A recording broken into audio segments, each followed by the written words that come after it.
Je vous l'annonçais il y a juste un instant, l'intégrité territoriale du Mali n'est pas négociable. C'est la conviction partagée par la présidente de la Commission de l'Union africaine et le représentant spécial du gouvernement chinois chargé des affaires africaines, arrivé ce jour dans notre pays. Nkosazana Dlamini Zuma et Zong Yongyua, qui participeront à la réunion de soutien et de suivi sur la situation au Mali, ont été accueillis à leur descente d'avion par le ministre des Affaires étrangères et de la coopération internationale, Tieman Koulibaly. Le reportage est de Modibo Mariko.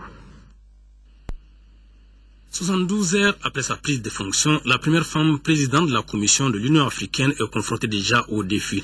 Au premier rang de ceci, la crise au nord du Mali. Déjà à son investiture le lundi dernier, celle qui est réputée femme à poigne et aux convictions panafricaines établies et forgée par les années de militantisme contre l'apartheid, disait ne ménager aucun effort pour résoudre la crise au nord du Mali et dans le Sahel en général. Un cadre tout tracé avec la réunion de soutien et de suivi sur la situation au nord de notre pays qui a lieu ce vendredi. Vous savez, il y a une conférence qui va discuter vendredi de la situation du Mali au Sahel.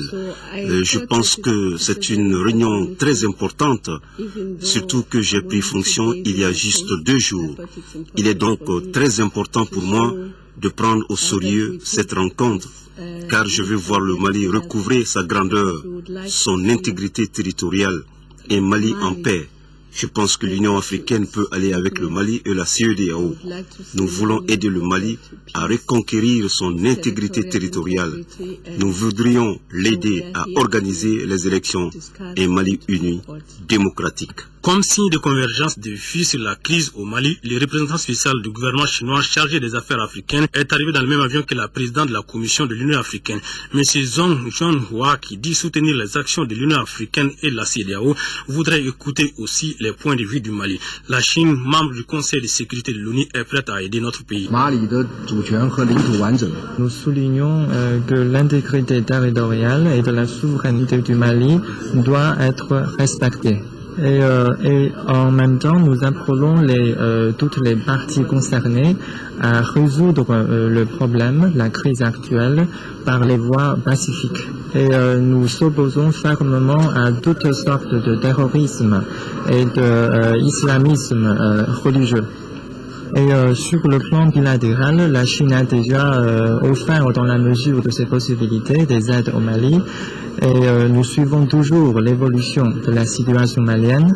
Et je pense que nous allons accorder davantage d'aide, toujours compte tenu de la situation. Nous soutenons toujours les Africains résoudre les problèmes africains. Donc c'est toujours aux Africains eux-mêmes de résoudre leurs propres problèmes. Donc les aides supplémentaires chinoises seront réalisées dans le cadre de la concertation de l'Union africaine et de la communauté internationale. Nous allons aussi écouter les préoccupations et les autres exigences, les autres demandes de la partie malienne. Donc nous allons nous allons faire nos mieux pour aider le Mali. Les échanges avec les autorités maliennes permettront au représentant spécial du gouvernement chinois de peaufiner sa stratégie d'aide dans le cadre de la coopération aussi bien multilatérale que bilatérale. Mais d'ores et déjà, la présidente de la commission de l'UA et le représentant spécial du gouvernement chinois partagent une conviction: l'intégrité territoriale du Mali n'est pas négociable.